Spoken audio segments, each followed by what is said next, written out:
Welcome to Assisting Insemination, How, When, Why AI. I'm Mario Capasso from Canberra, the capital city of Australia, and I'm really pleased to be able to share my AI story with you. I'd like to take a few minutes just from the outset, just to explain a little bit about my philosophy on AI, and then I'll share a little history about myself. One of the first differences you may have noticed in this presentation is in the title itself. Most people understand AI to stand for artificial insemination, and maybe technically it is. But consider the hobby in general. Like so many other breeders, I go to a lot of trouble to try and maximise my breeding results.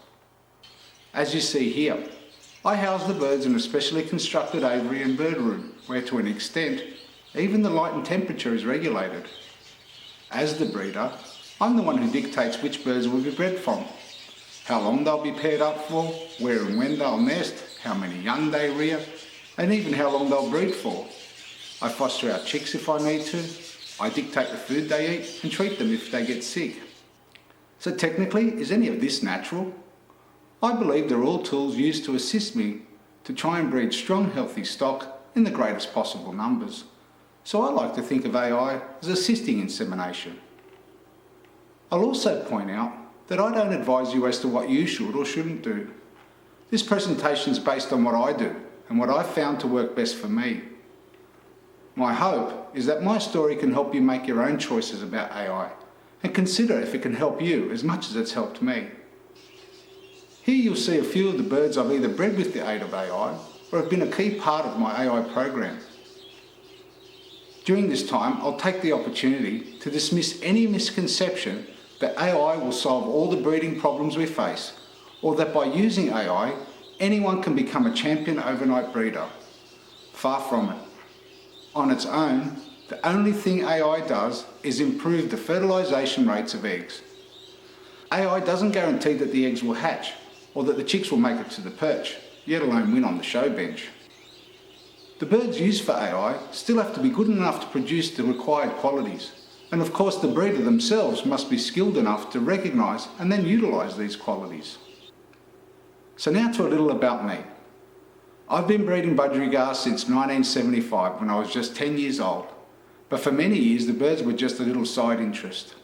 My true passion was for show dogs, and it was here that I first became familiar with the concept of AI, as it's common practice in the dog world.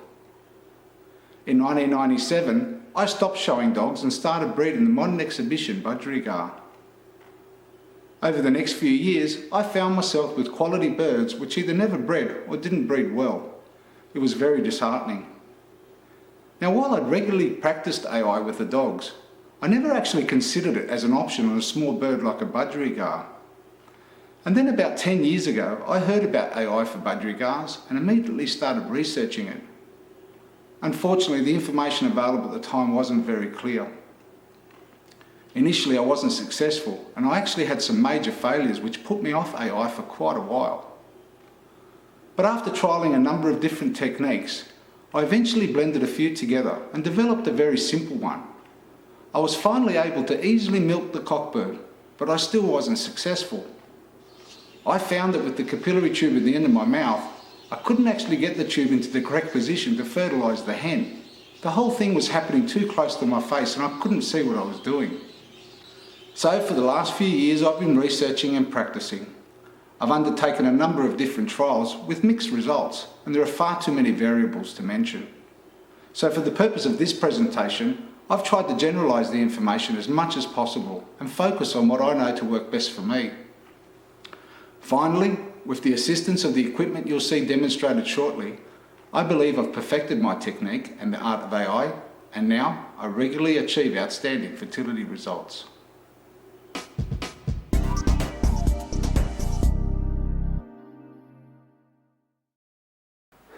Pictured here is the basic equipment I use when performing AI. Inseminating the semen into the hen can be very tricky. This is because the semen must be placed in the correct part of the hen's vent, that is, the inner lining of the vent. The hen must then draw the semen into the ovarian tract for a successful insemination. I found it near impossible to do this with the capillary tube in the end of my mouth, as I couldn't see if I was putting the semen into the correct spot. So I extend the line of sight by adding an extension hose or shrink tube to the end of the capillary tube. The stand holds the capillary tube in the perfect position, freeing up both my hands to work with the birds. I'll now explain each item separately, then after that I'll demonstrate how I use them. These are plain 75mm hematocrit capillary tubes. I need only touch the semen sample with the clear tip of the tube and the semen is drawn up into the tube.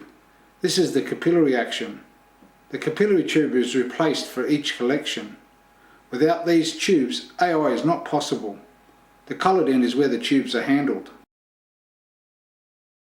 The stand is fitted with clips to hold the capillary tube and adjusts to various angles, making it ideal for AI use. The magnifying glass can also help focus on the vent area, especially if eyesight's not the best. The stand frees up both my hands and makes handling the birds and the AI procedure so much easier. Displayed is a full length of shrink tube which I cut down to a number of smaller, more suitable lengths. A cut down piece is fitted to the coloured end of the capillary tube and heated on. It acts as an extension pipe and allows me to inseminate in a more comfortable position, and it gives me a better line of sight to the insemination spot. Here you can see the stand which is fitted with a capillary tube and a cut down length of shrink tube, ready for use. I use a mini microscope for a quick analysis of the semen sample. It's limited to only a 50 times magnification, which is not powerful enough to see the sperm itself, but it does show if the sample is full and mobile. The black cap is the lens, and there is a little light switch at the other end. Its greatest advantage is that it's quick and simple, and providing the lens is clean, the semen sample can still be used to inseminate.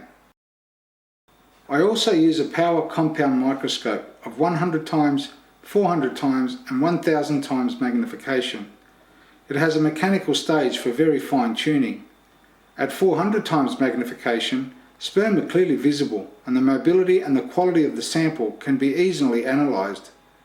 I also use this microscope for cellular analysis, such as testing for bacteria infections in the birds.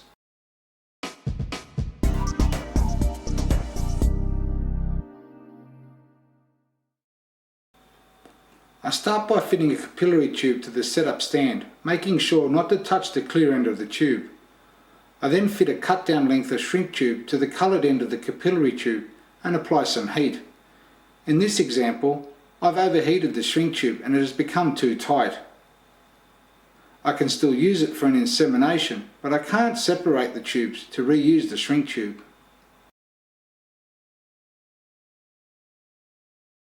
So the next time, I just simply cut the end of the tube off, throw out the old capillary tube, and fit a new capillary tube to the clip, once again not touching the clear end. Then with the new capillary tube clipped into the stand, I then fit the heat shrink tube back over the blue end, but this time try and apply less heat. You can see I'm trying to barely touch the plastic with the flame. This will allow the tube to shrink and tighten sufficiently to fit over the end of the capillary tube, but not too tight that it becomes fixed on. With this technique, I can reuse the piece of heat shrink tube a number of times.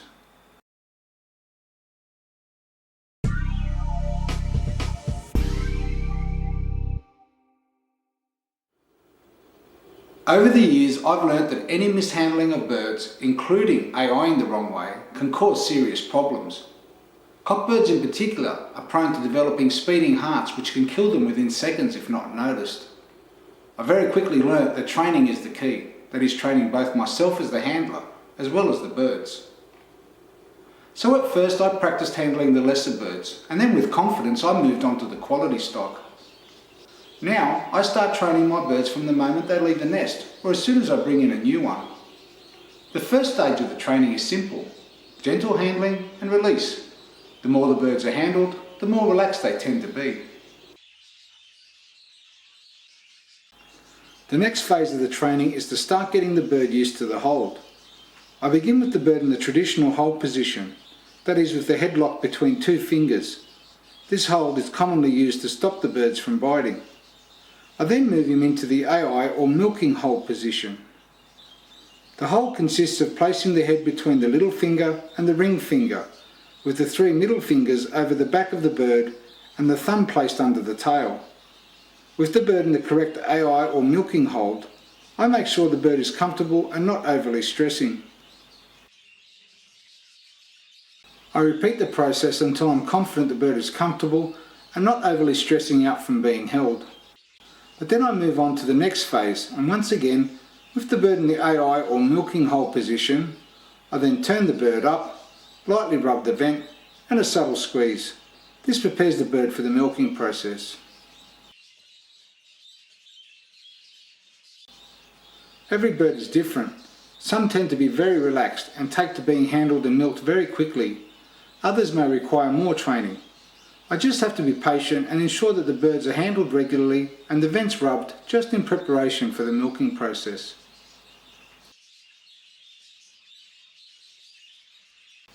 With practice, I've found that if I'm very gentle with the bird, place them in the hold position and rub the vent before milking, I can AI many birds the first time round without any complications. The act of rubbing does nothing more than help relax and warn the bird that the vent is being handled. The rubbing doesn't somehow stimulate the bird sexually, as the milking process I use works just as well without the vent being rubbed. I just prefer to do it.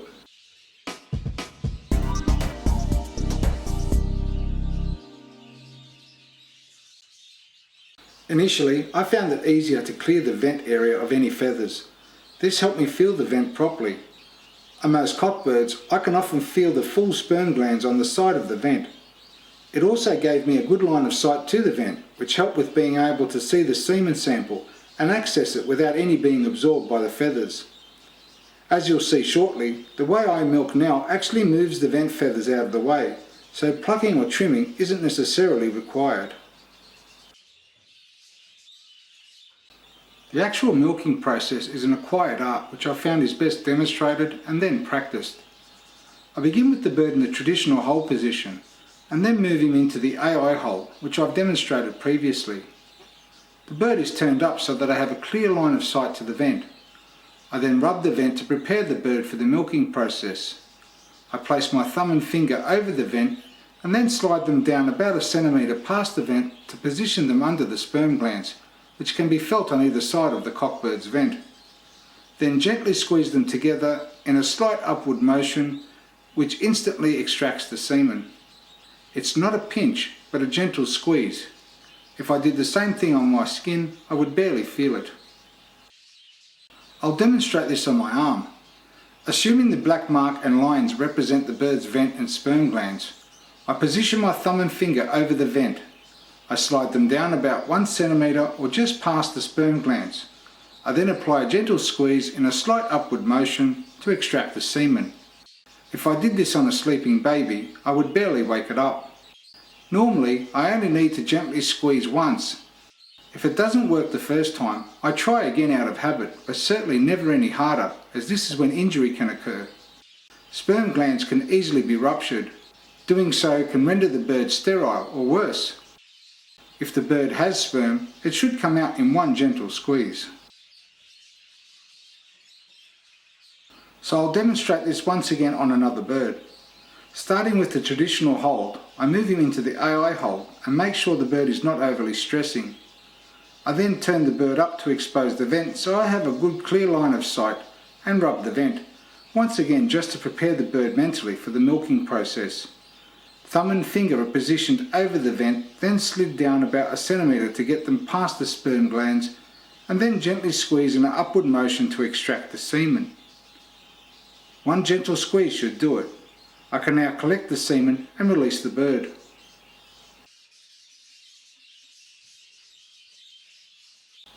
While the milking process is very simple, there are occasions where the bird may not produce any semen at all.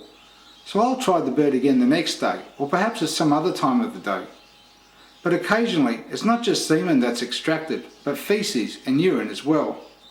If this happens, the semen can't be collected, as feces and urine are deadly to sperm. While you watch the next couple of demonstrations, I'll take the opportunity to let you know about some of the results of my trials. I've found that not all cockbirds behave the same. While most cockbirds go through breeding cycles and can be barren for weeks on end, I've found that many can easily be milked if they're in condition, and even if they're not, I can usually get semen from them within a week or so of trying. The milking process must somehow stimulate the sperm production. It really is amazing how often this works. But then I've had some cockbirds which I have never been able to collect semen from, and yet will fertilise every egg on their own. Others can be collected easily and appear to have normal semen samples, but yet they don't fill. Shortly we'll look at some of the reasons why. I've also had some birds which will only occasionally provide small quantities of semen, and one bird which I've been able to milk at least weekly for over 2 years. Currently, in my stud of approximately 80 mature cockbirds, only 3 are technically sterile. That is 3 that have not filled eggs and that have not produced live sperm, so I use them as fosters. Some key points to remember. Start with the bird in the traditional hold position, making sure he's nice and relaxed. Move him into the AI or milking hold position. Then turn the bird for a good view of the vent. Rub the vent just to relax him and prepare him for the milking process.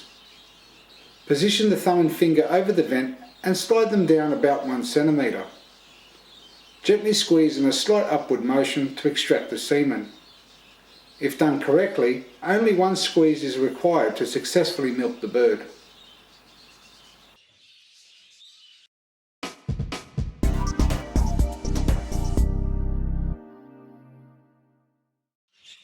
So in preparation for the semen collection, I have a stand set up with a new capillary tube and length of shrink tube fitted and ready for use. The selected bird is placed in the AI hold, turned up so I can see the vent clearly, rub the vent, slide the thumb and finger down the side of the vent past the sperm glands, and gently squeeze in an upward motion to extract the semen. I take the bird to the capillary tube. The tip of the tube touches the semen and it's automatically drawn up into the tube by the capillary action.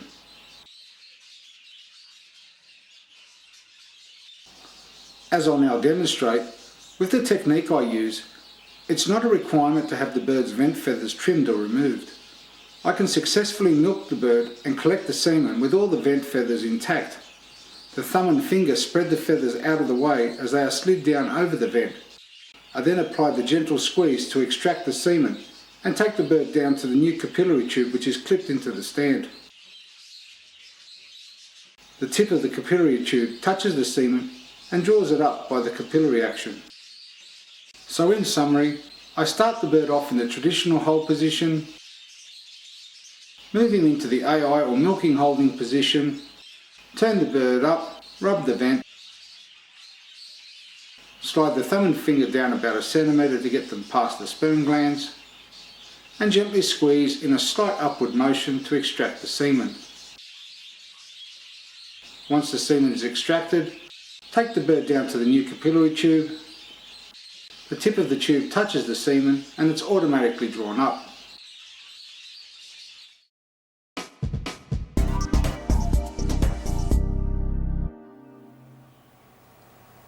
I think it's fair to say that if a cockbird has semen, then I can assume he's fertile. But from bird to bird, I've noticed some differences in the semen samples themselves. And so, while it's not critical to try and analyse the semen samples, I find it very interesting, and as you see shortly, I often do so. The first indicator of the quality of the semen is in the colour itself. In general, a less fertile sample tends to look relatively clear or like watered down lemon cordial, such as the sample shown in the bottom right hand corner of the screen.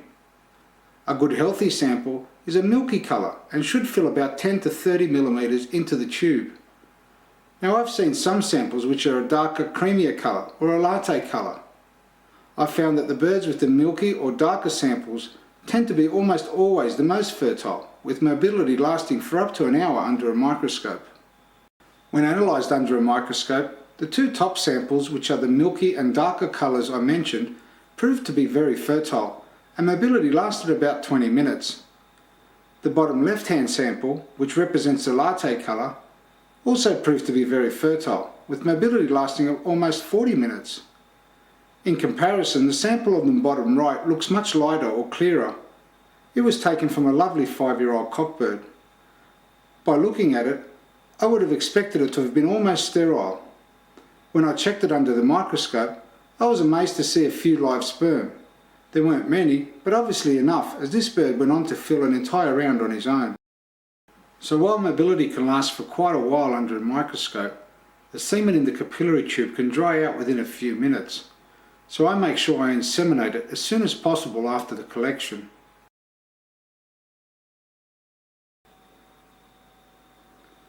The mini microscope is used as a quick analysis tool for the semen sample. Once collected, I blow the semen onto the tip of the lens. I then place the lens back into the mini microscope and turn on the little light at the bottom for viewing. As I mentioned earlier, the mini microscope is limited to 50 times magnification, which is not powerful enough to see the sperm itself, but it does show if the sample is full and mobile. The greatest advantage of the mini microscope is that providing the lens was clean, the semen can be drawn back up into the capillary tube and inseminated into the hen. Therefore, the sample isn't wasted.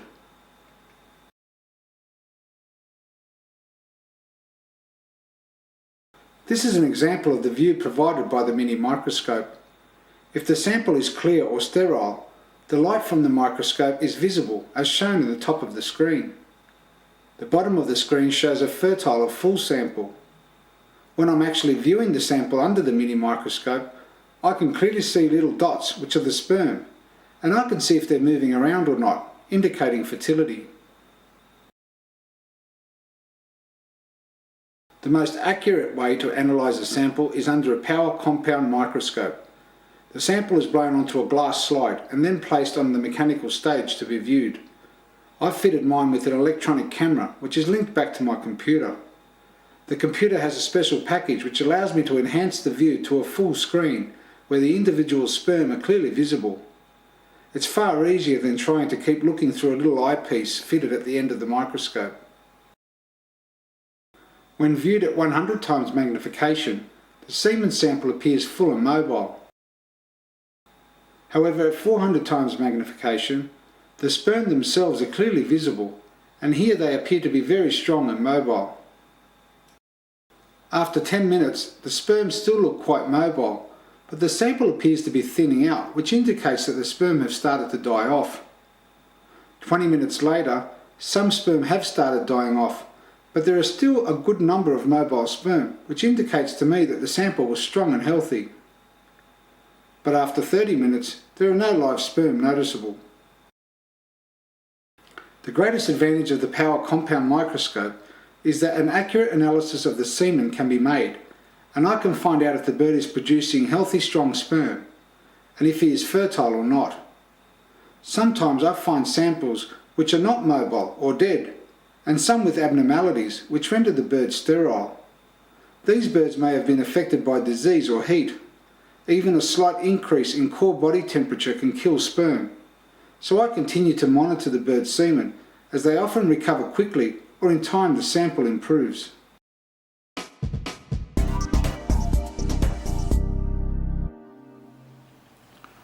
I've had a number of very reputable breeders cite examples of pairs where the cockbird was lost when the first egg was laid, yet the remaining eggs in the round were fertile. Hens apparently have special cells which can store sperm for a number of days and successfully fertilise the entire round. Based on this, I thought that only one successful mating was needed, and every egg would be fertilised. My trials indicate that this is actually quite irregular and not to be relied on. Maybe it's some sort of backup plan some hens have, or maybe some hens are born with it and others aren't. I'm really not sure. But watching the birds, I noticed that most pairs will start mating a few days before the first egg, and then every day until all the eggs are laid. Even then, in a round of 6 eggs, results can vary from 0 to 6 fertile. Why? Well, the answer varies from bird to bird, but there is a common thread. I try to simulate the natural behaviour of the birds as closely as possible and AI as soon as the hen is ready, or at least 2 days before the first egg, and then every day until the egg is laid. I've found that many hens lay between midday to mid-afternoon. Now, fertilisation rates of the next egg are very low if I leave the AI any longer than 6 hours after the egg is laid. So given that I work during the day, I come home in the early evening, and after a quick clean-up, I check for the nests that have had new eggs laid that day and need to be AI'd. With this method, assuming the eggs and the sperm are healthy, my success rate's almost 100%. However, it's worth noting that if AI is not done until after 6 hours, or maybe even the following day, it is possible that the egg after the next may be fertilised. Again, this depends on a number of factors, including the quality of the cockbird's sperm.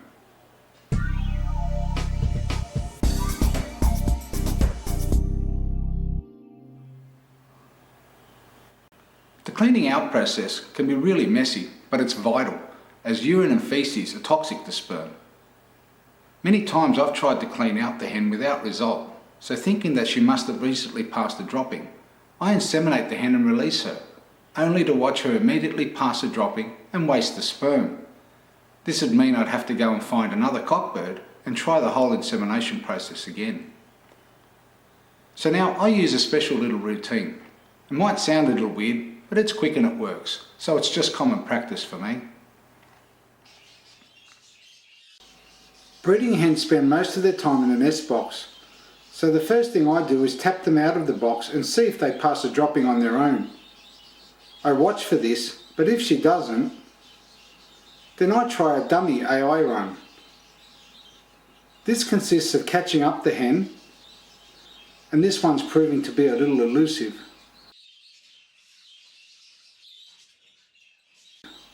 But once I have caught her up, I simply pull back on the vent and then blow on it to simulate an insemination.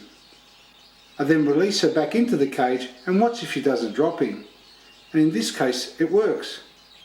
I'll show this in close-up, as it really is amazing how often this works. I release the hen and immediately she passes a dropping. This hen can now be inseminated successfully. Sometimes this doesn't work, and if it doesn't work, then I need to manually stimulate the hen to clean herself out. So I catch up the hen and repeatedly stroke her vent and abdomen very gently with some tissue paper until she does clean herself out. It can be quite messy, as you'll see shortly.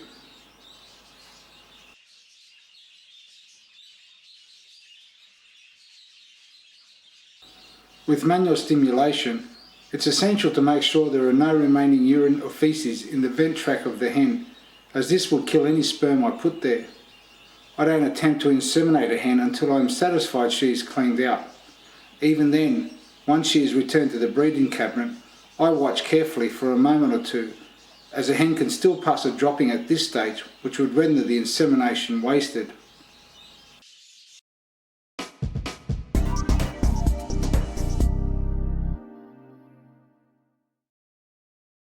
For a successful insemination, it is critical that the semen is placed in the correct part of the hen's vent to allow her to draw in or suck up the semen into her ovarian tract. With the hen in the AI hold, I draw back on the vent with the 2 fingers from my other hand to open the vent up. Once I release my fingers, the hen can then suck up the semen. As you can see in this photograph, the 2 fingers pull back on the vent to expose the inner lining of the vent, or the ovarian tract. It's essential that the semen is placed here. So to demonstrate, I catch the hen up and place her in the AI hold position, turn her up to expose the vent, put the end of shrink tube into my mouth ready for the insemination. With 2 fingers from my other hand, I gently pull back on the vent to expose the inner lining. I blow the semen into the rear part of the open vent. Once I've done this, I release my fingers and the vent closes up and the hen draws in the semen. Once again, pull back on the vent to expose the inner lining, blow the semen into the back of the vent, release, and the hen sucks up the semen. As I've demonstrated, with the aid of the equipment I use, my insemination process is almost foolproof. But if by some chance I do miss the insemination spot as demonstrated here, I can try and push the semen into the correct part of the vent and hope the hen sucks the semen in. Or I can try to reuse the semen, so using the same capillary tube, I can draw the semen back up and try to inseminate again. Hopefully I get it right this time.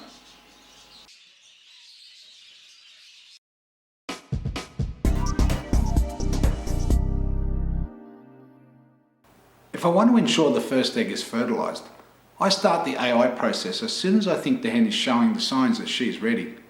Hens start to show clear signs that they're about to start laying. They spend most of the day in the nest box, and then the hens start bobbing their tails, as you can see on this hen. The droppings also change from a tight, small cylinder shape to a large, bulky mass. Once I see the droppings change and the tail bobbing, I know that the time is right for mating, and I start the AI process. Now, just to make sure, I do this every day until the first egg is laid. Once the first egg is laid, I only AI on the days the eggs are laid, and then within the first 6 hours, or sooner if possible. But I often miss the first egg. Now, this can be due to my simple lack of observations, where I miss all the signs and the first egg is laid without any intervention. Or I'll deliberately let the first egg go, just to check if the cock is filling on his own. I've noted that some cockbirds, which were not filling previously, do the next time round. By letting the first egg go without any AI intervention, I can gauge if the cockbird is now filling on his own. Now, while this isn't always accurate, it can be a good indication. So in readiness of the milking and the insemination, I had the stand set up with a new capillary tube and shrink tube fitted. So I catch the cockbird up, place him in the AI hold, I then turn him up, slide my thumb and finger down the side of the vent,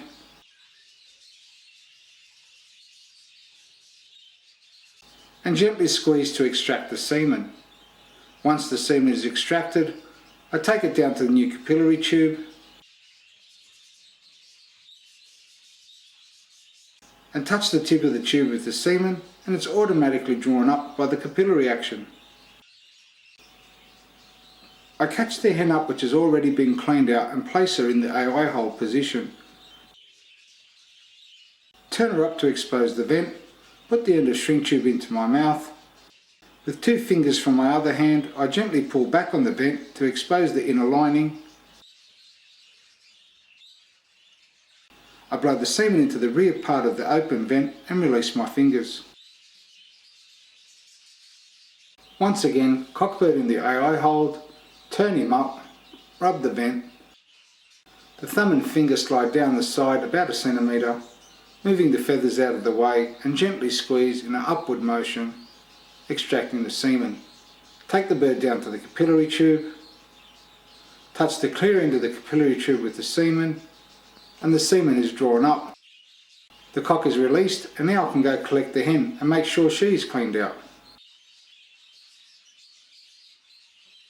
With the hen caught up, I place her in the AI hold position, turn her up, fingers pull back on the vent to expose the inner lining, blow the semen into the rear part of the open vent, and release.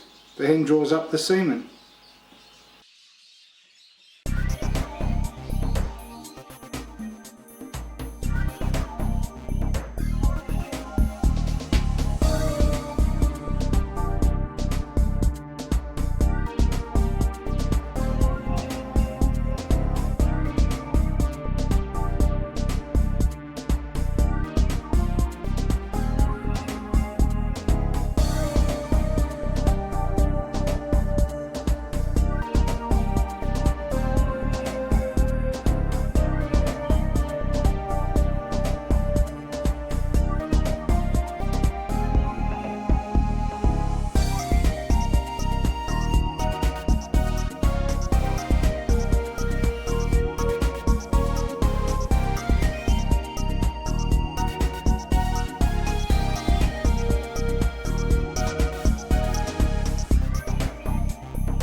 So why bother assist the birds with insemination?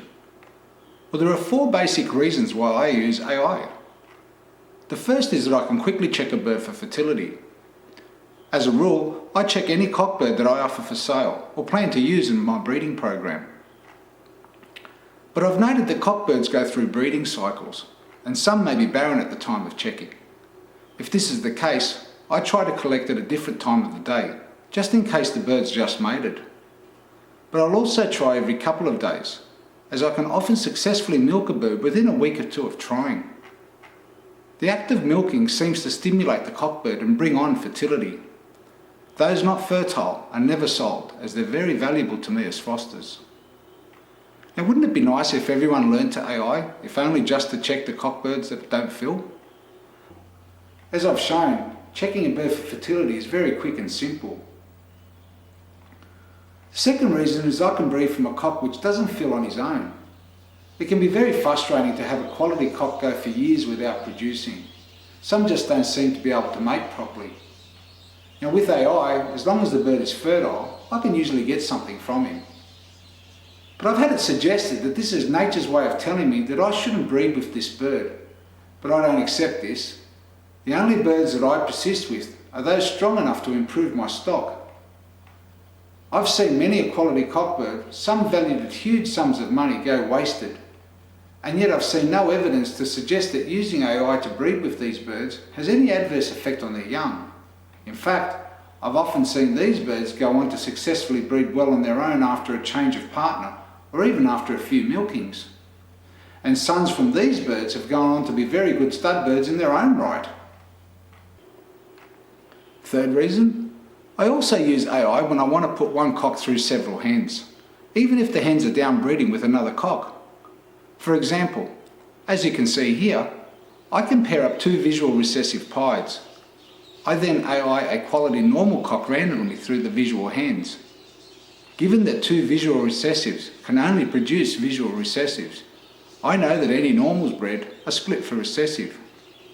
This principle allows me to breed a number of visual recessives and to keep improving the splits without wasting my best pair of normals. With this technique, I can quickly produce a number of half-brother and sisters to a supernormal and develop a new line which can later be bred back together, thus doubling up on the supernormal.